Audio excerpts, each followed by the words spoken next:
That bumbling nincompoop Donald Trump, who's a total rube and doesn't know anything and only accidentally became president anyway, just gave one of the top 10 speeches in presidential history at the United Nations. We will analyze the Donald's moral clarity. Then, Brett Kavanaugh is guilty until proven innocent, Michael Moore's movie bombs, Cruz gets run out of a restaurant, and the GOP is more popular than it's been in years. I'm Michael Knowles, and this is The Michael Knowles Show.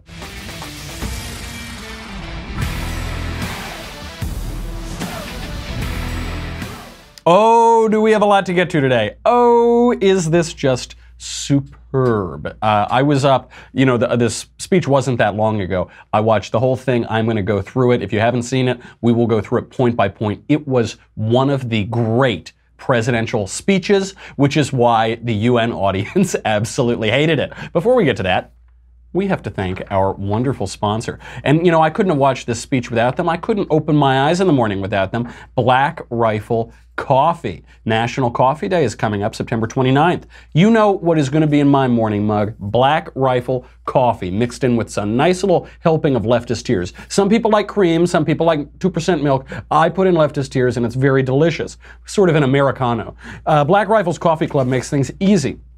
You just pick your blend, the amount that you want. Black Rifle ships your coffee right to your door every month. You don't need to worry about it. You don't have to run out of coffee like I always would do, especially when I was single. It is great. It's roast to order, guaranteeing you fresh, delicious coffee with every order. I love these guys. The most important thing, number one, is that they make excellent coffee. That's actually all I care about with my coffee, and they really, really do. After that, I love it because they, they're tied in with veterans causes, first responder causes. It's just great. It's pro-America. They've got a beautiful gun right on their logo. It is great. Right now, visit blackriflecoffee.com/Covfefe, C-O-V-F-E-F-E. Get 15% off your order. You will not regret it. It will become your favorite coffee, as it has mine. blackriflecoffee.com/Covfefe, C-O-V-F-E-F-E. Don't worry about, all of those other coffee stores that look like homeless shelters now. Go to blackriflecoffee.com/Covfefe, C-O-V-F-E-F-E. Let's get right into it. We don't have enough time to dance around it here. President Trump at the United Nations General Assembly. I know that people say that he is stupid. Even people on the right say this, that he's stupid, that he's a bumbling idiot, he just gets lucky or whatever. Maybe he's stupid, but the only argument against that is that he just keeps getting everything right. This speech was flawless. And you know how you know that is they laughed at him and they mocked him and they jeered him, and he even joked about it. Here is President Trump getting laughed at the UN. My administration has accomplished more than almost any administration in the history of our country. America's so true.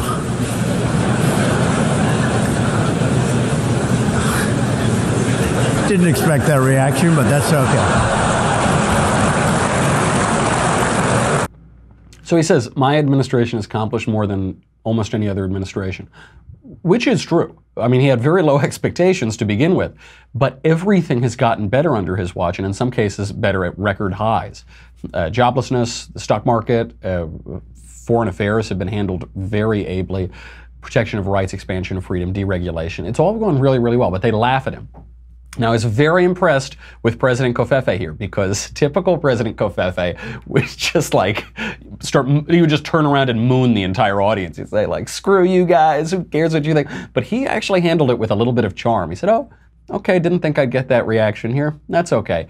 And then he launches into this speech. I don't know who wrote this speech. I suppose it could have been Stephen Miller. Apparently, he writes a lot of these great speeches. Whoever it was deserves an award. It got everything exactly right. The diction was beautiful. The prioritization of policy was beautiful. It just struck all the right notes at all the right times. So let's get into it. Here is President Trump on global governance to the UN itself. Each of us here today is the emissary of a distinct culture, a rich history, and a people bound together by ties of memory, tradition, and the values that make our homelands like nowhere else on earth. That is why America will always choose independence and cooperation over global governance, control, and domination. I honor the right of every nation in this room to pursue its own customs, beliefs, and traditions. The United States will not tell you how to live or work or worship. We only ask that you honor our sovereignty in return. From Warsaw to Brussels to Tokyo to Singapore, it has been my highest honor to represent the United States abroad. You hear that? You hear they're not laughing now. They were just laughing, oh, ha, ha, ha, oh, Donald, ha, ha, ha, ha, ha. But they're not laughing now. The first thing I want to point out, because a lot of people on Twitter, all the headlines, all the news headlines are President Trump gets laughed at the United Nations. And they say, this is so embarrassing. Consider who's laughing. Consider the people who are laughing. First of all, some of the most horrific countries on earth, Venezuela, Iran, those guys are, okay, they're laughing, ha, ha, ha.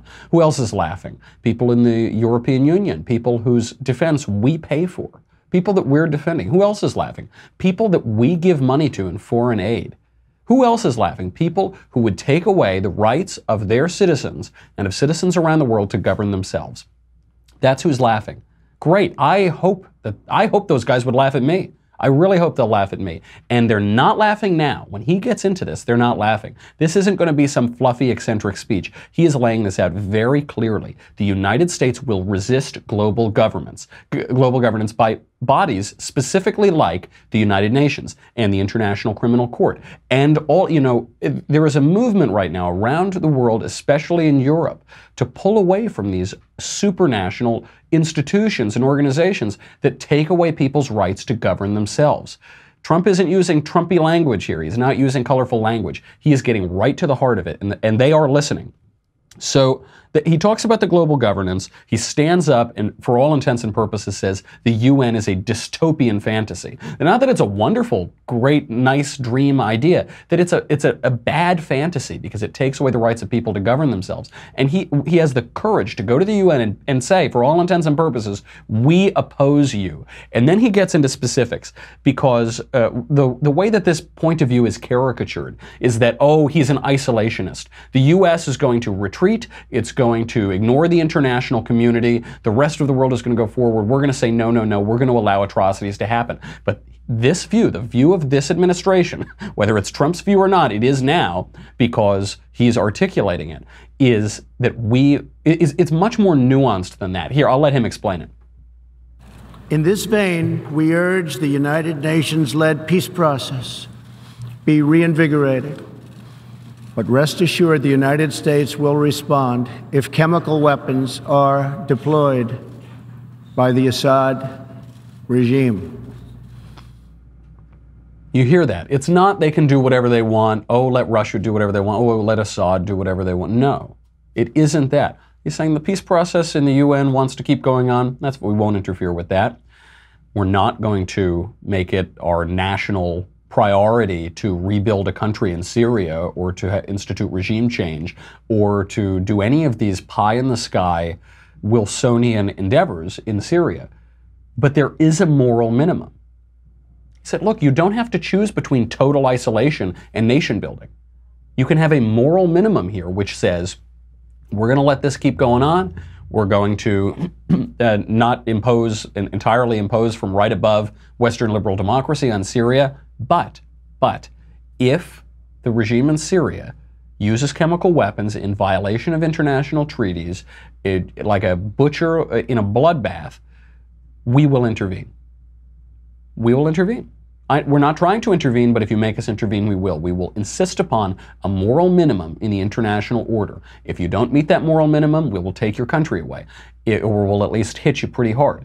If you do meet that moral minimum, you can govern yourself in peace, unmolested by us. This is a nuanced view, and this is the steel man. This is the serious view that Trump's critics on the left and the right, the Wilsonians and the isolationists, won't acknowledge, which is that there is a middle ground that respects the sovereignty of nations. Then he goes on into the refugees, and this is where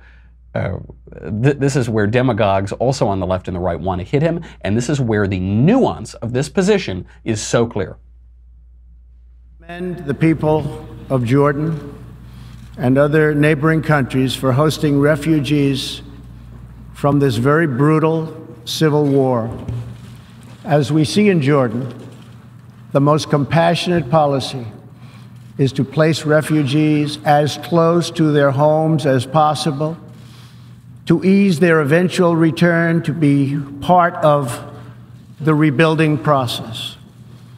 This approach also stretches finite resources to help far more people, increasing the impact of every dollar spent.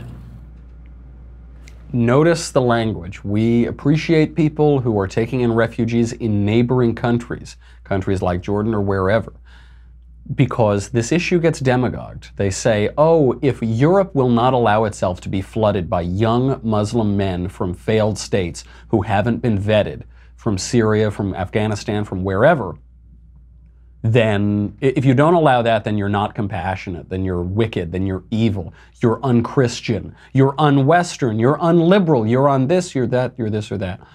Same thing in the United States. Barack Obama wanted to flood the country with refugees from Syria. We said, why do they have to come here? Why on earth would they go from Syria, pass through all the neighboring countries, get into Eastern Europe, Western Europe, cross the Atlantic Ocean, go to the United States? How is that the solution? How are you unchristian if you think that maybe that's not the most efficient way to care for these people? Why? But there are vested political interests in making that happen. There are vested political interests by the left, by the advocates of World Federation, by the advocates of global governing bodies like the United Nations, who want that to happen because they want to erase, for all intents and purposes, national boundaries. President Trump is saying, no, I'm not going to let you call me anti-refugee or anti-compassionate or whatever. I think that these people should be taken care of. We should support efforts to take care of them, but it doesn't mean they have to flood countries that are thousands and thousands and thousands of miles away.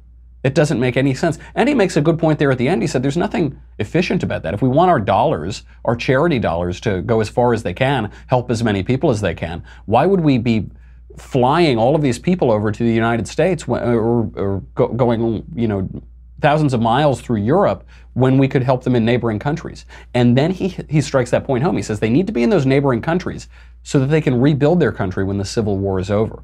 And he's calling their bluff because all the pro-immigration, pro-refugee people say, look, where else are they going to? Their countries are under attack. They're refugees. They just need a temporary place to go.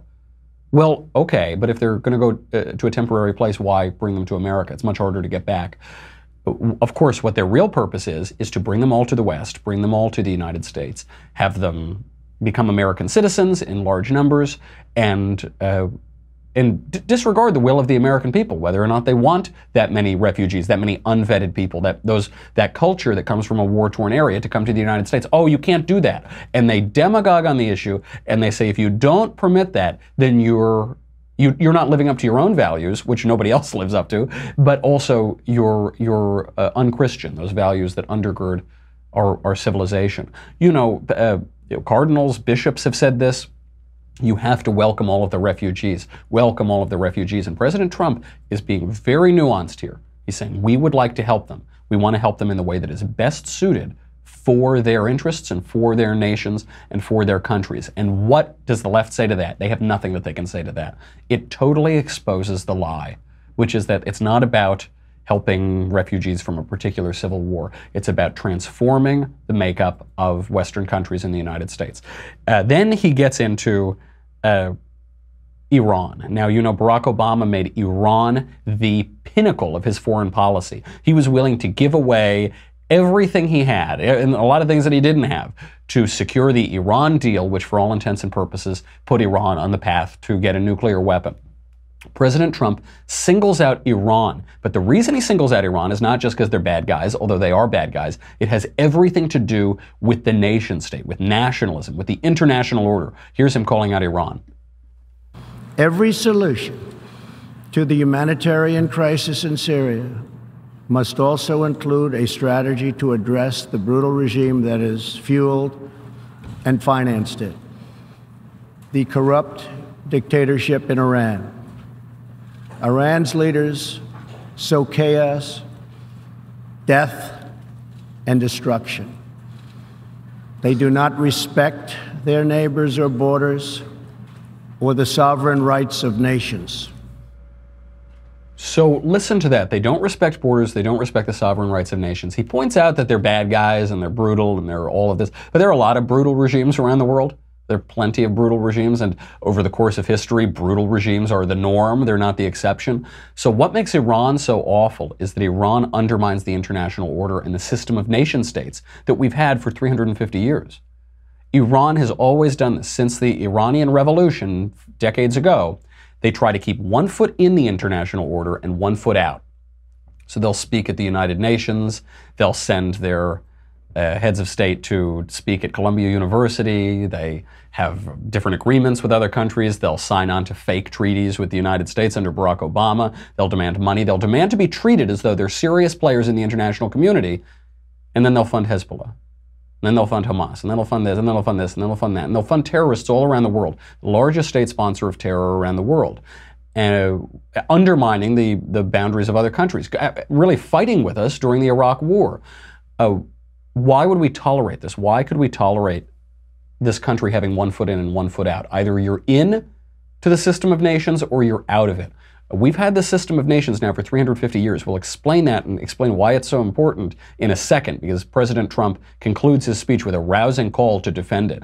But even institutions like the United Nations in many ways undermine this by tolerating countries like Iran, by tolerating supranational institutions that remove the sovereignty of independent nations. So he's calling them out for that. People shouldn't get confused. He's talking about Syria, and he says, you know, you better watch out, Assad, because we'll get you if you cross a line. But he really singles out Iran as being wrong per se, as being unfit for the world order per se, and it's because of how they behave with regard to nationalism.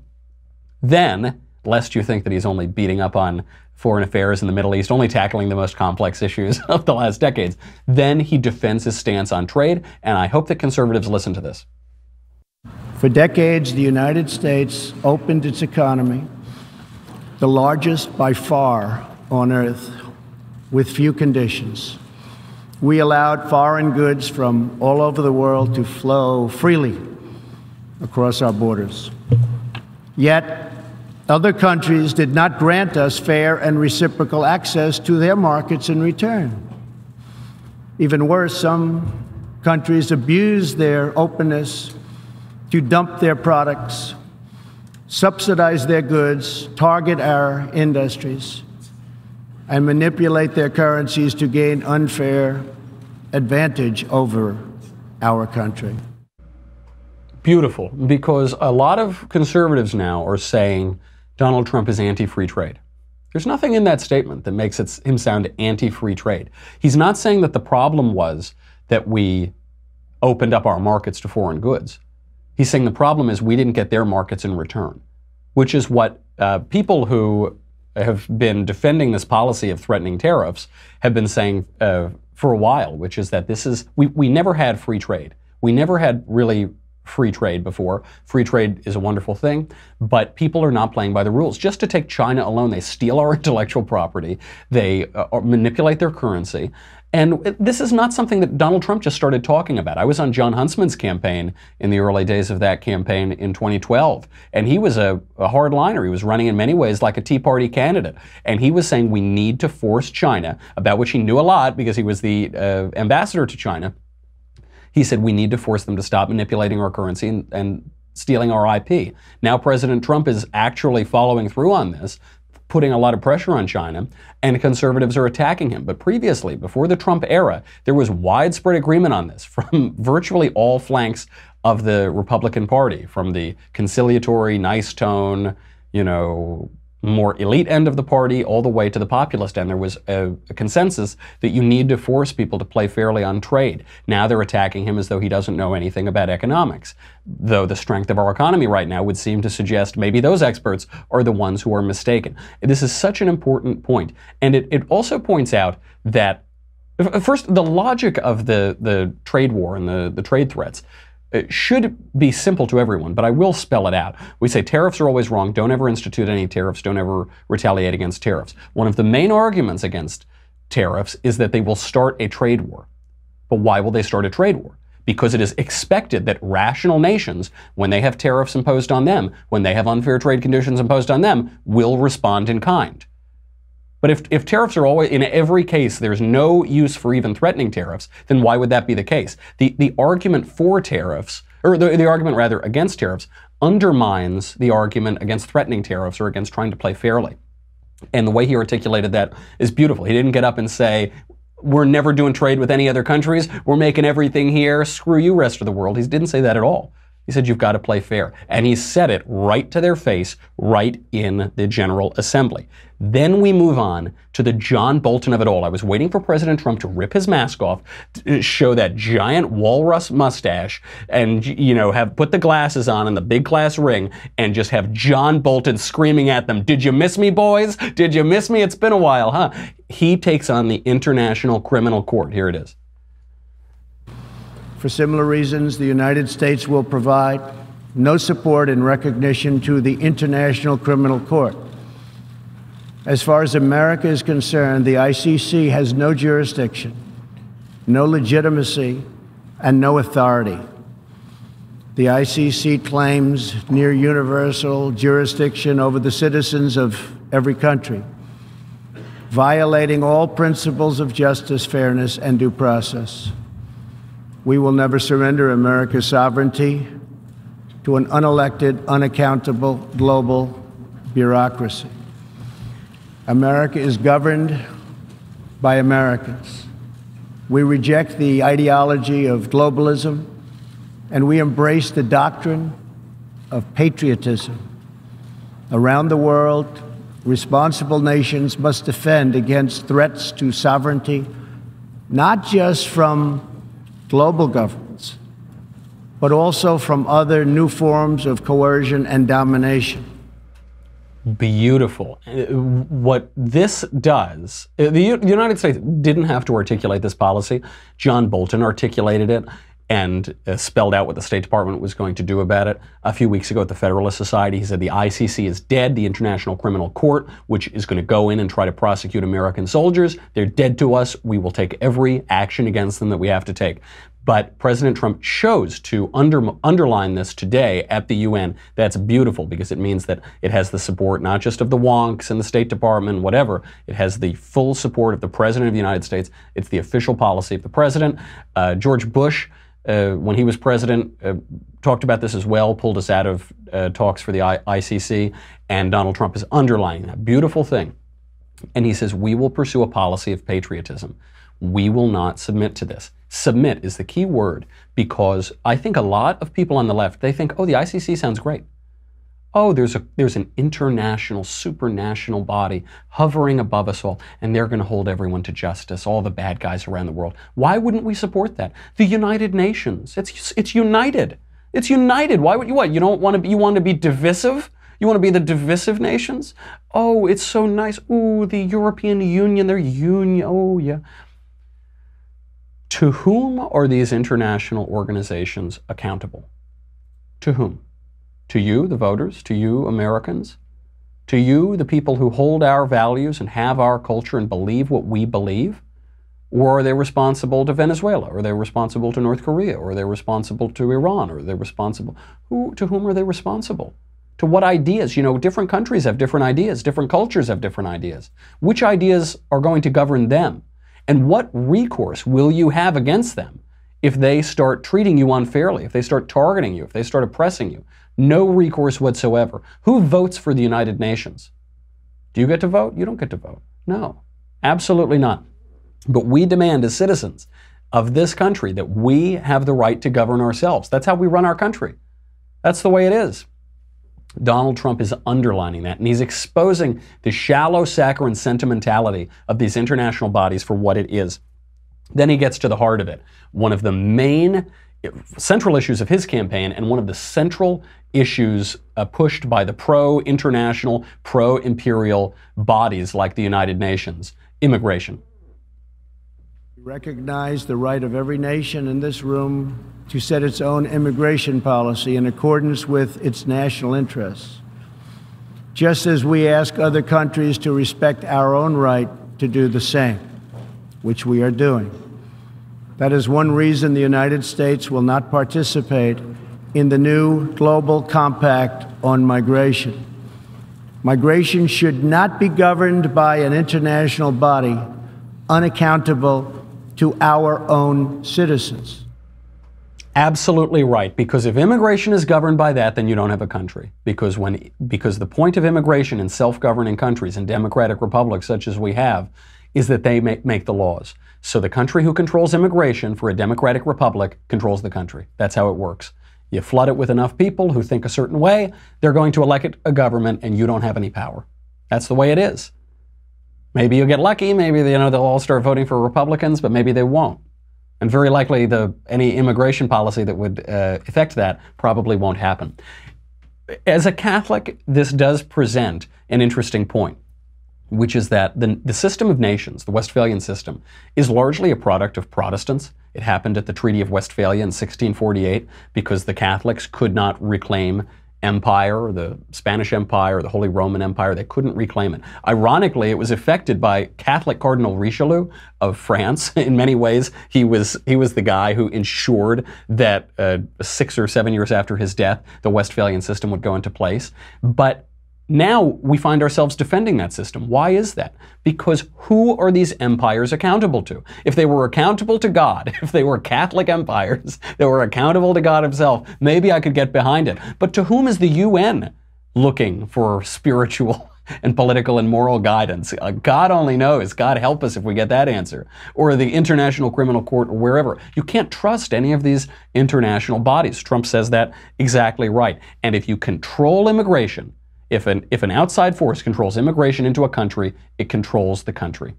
As long as that country holds Western values, which coincidentally all of our countries do.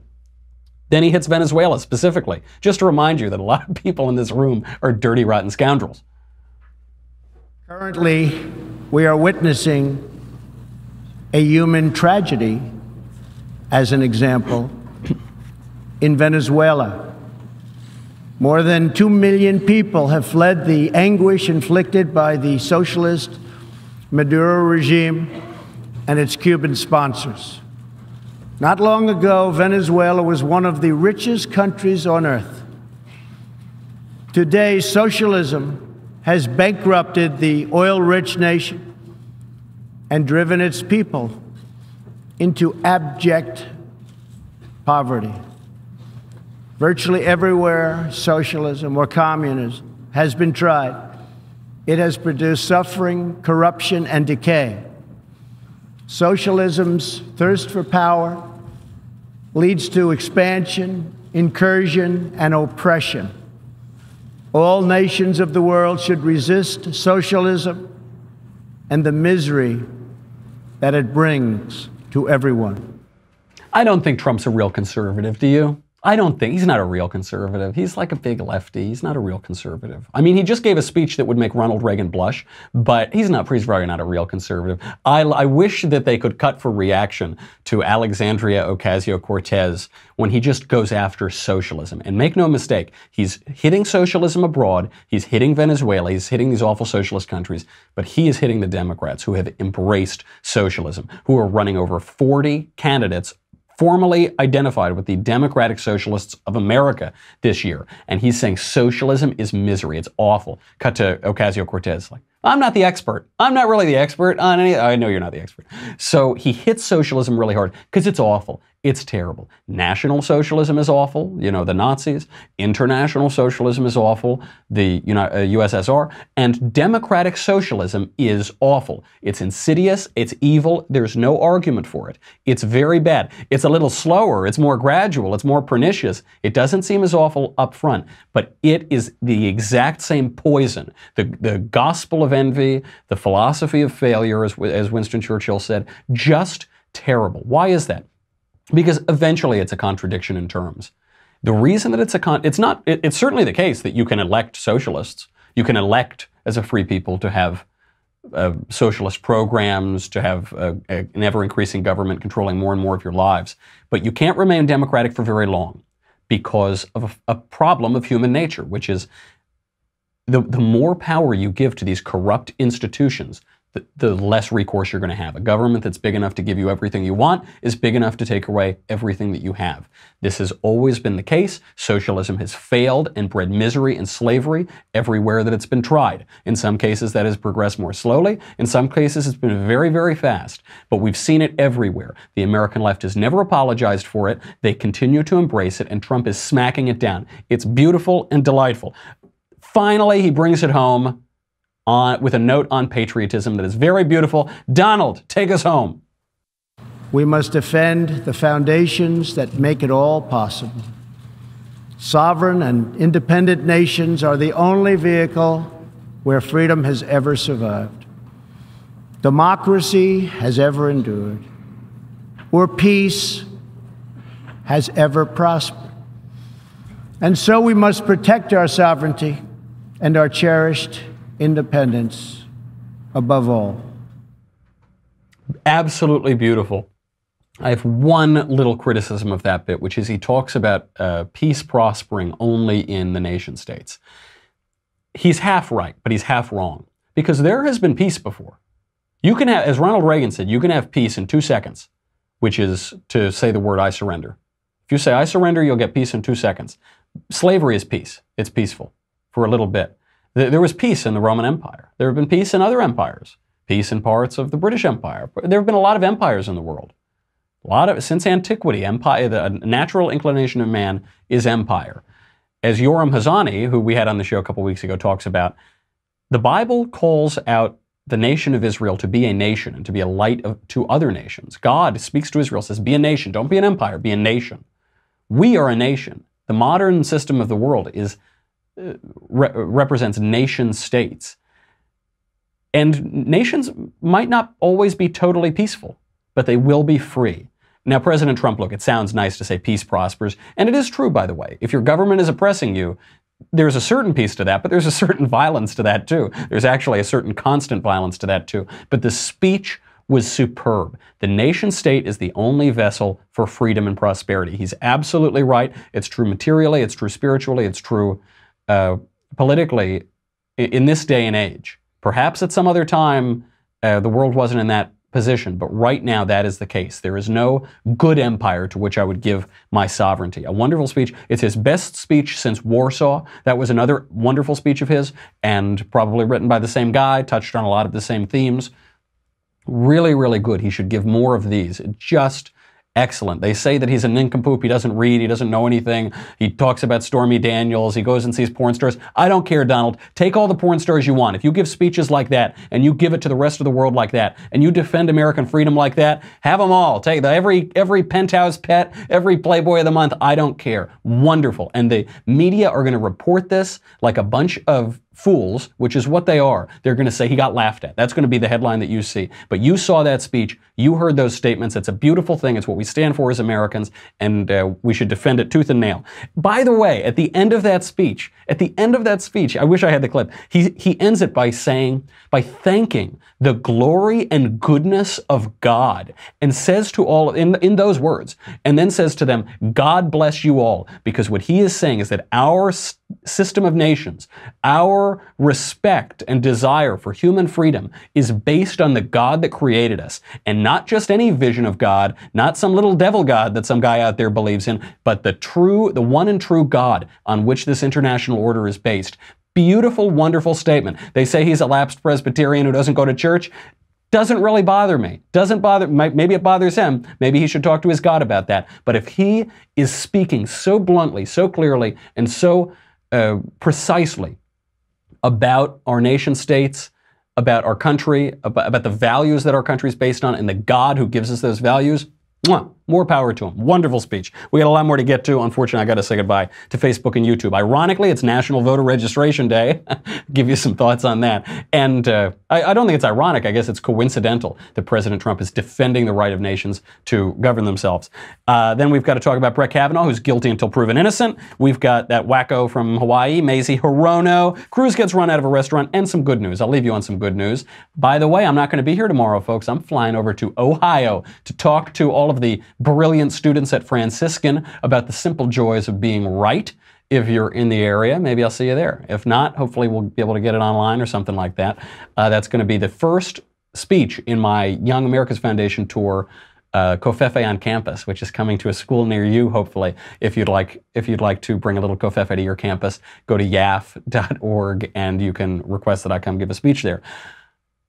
If you're not on dailywire.com, go do it. Freedom isn't free, folks, and neither is dailywire.com. So spend $10 a month, $100 for an annual membership. You get me, you get the Andrew Klavan Show, you get the Ben Shapiro Show, you get questions in the mailbag, which I will be answering coming up this week. Get your questions in. That doesn't matter because you get the UN vintage, baby, leftist tears. And you better get it now soon because I think there are already plans in place to build the Donald Trump Presidential Library on the bulldozed ruins of the UN building on the east side of Manhattan. So make sure you get your leftist tears UN vintage tumbler soon because, pretty soon they're going to be gone and you're not going to get any of that salty deliciousness. Go to dailywire.com. We'll be right back.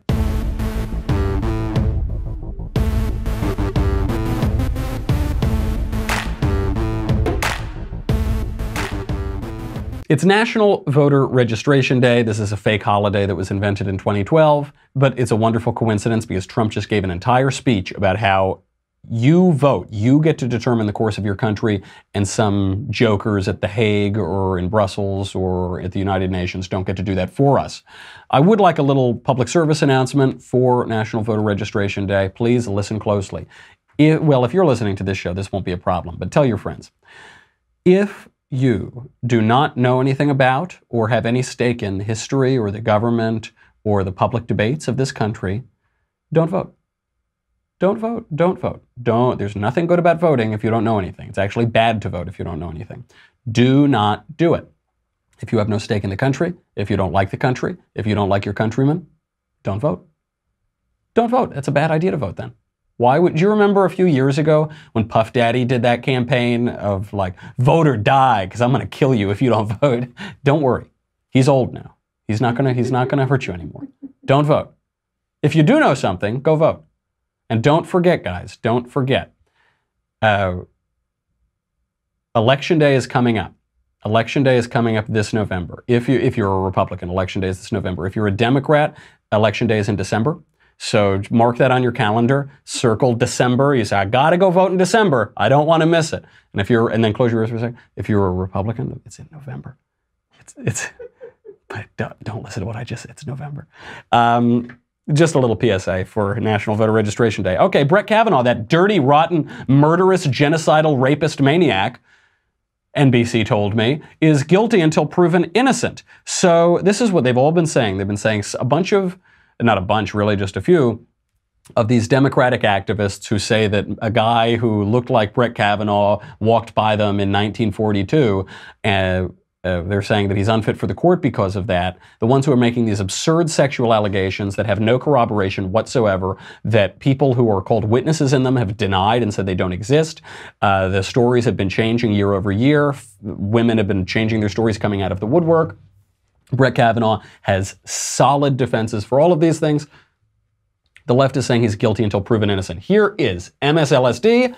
I believe, isn't that what Rush calls it? No, he calls it PMSNBC. That's even. In any case, MSNBC speaking to the senator from Hawaii, Mazie Hirono. Here they are. Do you believe that Brett Kavanaugh should deserve or does deserve the same presumption of innocence? And your response was that you put his denial in the context of everything you know about him in terms of how he approaches his cases. I'm sure you're aware that in conservative circles, there is some outrage, some anger at your comment. Oh, listen to that. Did you hear that? She said, yeah, so you said that he's guilty until proven innocent, and I can't even believe we have to talk about this, but in certain conservative circles, they think it's bad to be guilty until proven innocent. Pfft, dummies. No, our country is founded on the basis. Our country depends upon the basis that you are innocent until proven guilty, not the other way around. And listen, but MSNBC's lady, I don't know her name, is talking to Senator Hirono as though this were weird. She's actually admitting that only conservatives have standards of justice, and that the left, we would bulldoze all of them if we got into power. And then listen to Mazie's response. Do you believe Judge Kavanaugh does deserve a presumption of innocence or not? Look, we're not in a court of law. We're actually in a court of credibility at this point. And without having the FBI report or some semblance of trying to get corroboration, we are left with the credibility of the two witnesses. Corroboration of what? Did you just hear what you said? You said so she made this fake dichotomy. We're not in a court of law, we're in a court of credibility, which a court of law is a court of credibility, right? So it's just one of those things that politicians of both sides do this, where they say like country over party. You're like, right, I'm in the party to help my country, dum-dum. It's the same thing. They're not dichotomies. So she says that, whatever, fine, she's a politician. But then she says, look, without any corroboration of these bogus, ridiculous claims that are being refuted left and right by everybody named in them, we've just got to believe the accusers. No. So the way it works, Maisie, is if you don't have corroboration, then you don't believe the accusations. Then you don't believe the accusers, because there's no corroboration for them. Does she know what corroboration means? Does she know what credibility means? She uses these words and she has no idea what they mean. By the way, is it not a miracle? It's probably because he's at the UN and he's distracted, but that the president has not started calling her Crazy Maisie. Her name was built for a Trump nickname, and she's like the only person that doesn't have one yet. I am sure by the time this show airs today, he'll already be calling her that. Really outrageous, but they're being honest. Good on them for being honest, which is saying we want to bulldoze standards of justice. We don't support the rights of the accused, especially if they're old white guys or middle-aged white guys in the case of Brett Kavanaugh. We don't want any of that. Good. That's okay. That's what they're offering up in November, and this isn't going to play very well for them. Did you see what happened to Ted Cruz at that restaurant last night? Here, just very quickly, Ted Cruz and his wife were sitting at a restaurant. They were having, a nice dinner, and then a bunch of mainstream Democrats came in and behaved as mainstream Democrats are behaving in 2018. We believe survivors! We believe survivors! We believe survivors! We believe survivors! Beto is way hotter than you do. We believe survivors! We believe survivors! God bless We you. believe survivors! God bless you. Excuse me. Let my wife through. We believe survivors. We believe survivors, except for Karen Monahan and Juanita Broderick and all the others, if they were abused by Democrats. But we believe random people who come out of the woodwork when Brett Kavanaugh, a virgin until after high school, is up for the Supreme Court. That was too long, so they had to change it to We Believe Survivors. But they don't believe... Oh my gosh. I wish I could say that these were wacko lefty lunatics. It's not. They're not. They're not. All of these, this was the top trend on Twitter yesterday. We believe survivors. None of these women, by the way, have accused anyone of rape. Not even like the wackiest accusations have involved rape. But that's what they say. We believe, so we believe, so. Okay. So they chase him out of this restaurant. And there's this guy on Twitter, he's a transgender activist named Charlotte Clymer, who said, he tweeted out, he said, well, Beto O'Rourke has never gotten chased out of a restaurant. Yeah, because his opponents aren't hysterical children like the Democrats are. Right, we don't do that. I'm very proud to say we don't do that. But so they scream at Ted Cruz and all. This is not going to play well. We have so much more to get to, but unfortunately we're running late, so I will skip to this point because, a lot of us are wondering how all of this is going to affect the midterm elections, which are coming up. Again, Democrats, they're coming up in December, and close your ears for a second, and Republicans, they're coming up in November. Shh. So how is this going to affect the election? According to Gallup polling, which leans left, it's not a right-wing polling firm, the GOP is more popular than it's been in 7 years. You wouldn't know that if you just listened to those shrieking little children at the restaurant. You wouldn't know that if you were listening to MSNBC or reading the New York Times or the Washington Post or blah, blah, blah, blah, blah, blah, blah. But the GOP, the Republican Party, not even just Trump, who's also doing well, but the GOP is the most popular it's been in 7 years. They've made, so the favorability is 45%. Democrat favorability, according to Gallup, is 44%.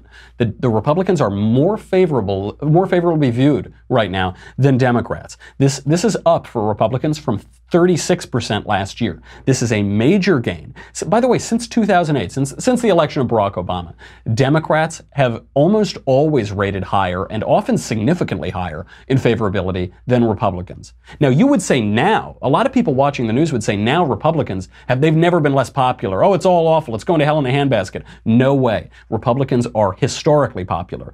You won't read about it in the New York Times. You won't see it on NBC, but it's true. There have been major gains in the last few months. Oh, but what about Stormy, Kavanaugh, whatever, Mueller, whatever? Oh, it really should have declined, right? No, it hasn't.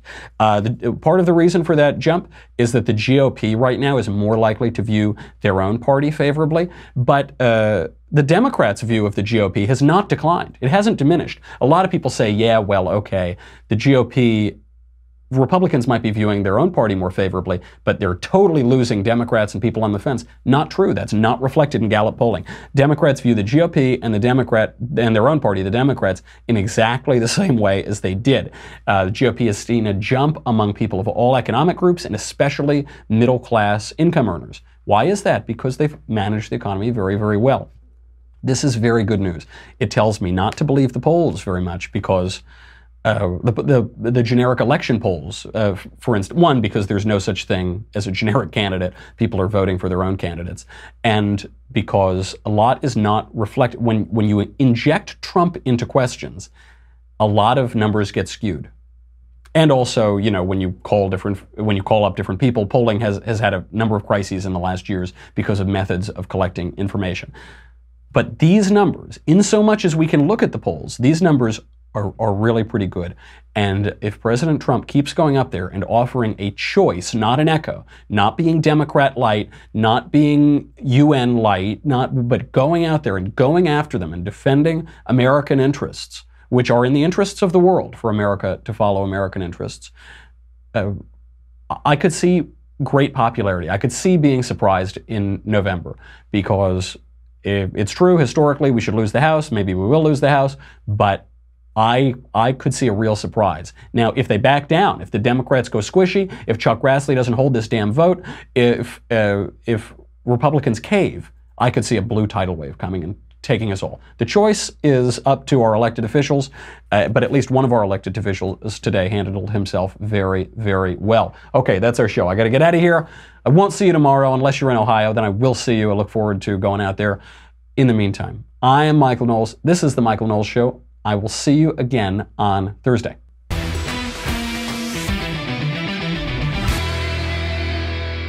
The Michael Knowles Show is produced by Senia Villarreal. Executive producer Jeremy Boring. Senior producer Jonathan Hay. Our supervising producer Mathis Glover. And our technical producer is Austin Stevens. Edited by Jim Nickel. Audio is mixed by Mike Coromina. Hair and makeup is by Jesua Olvera. The Michael Knowles Show is a Daily Wire Forward Publishing production. Copyright Forward Publishing 2018.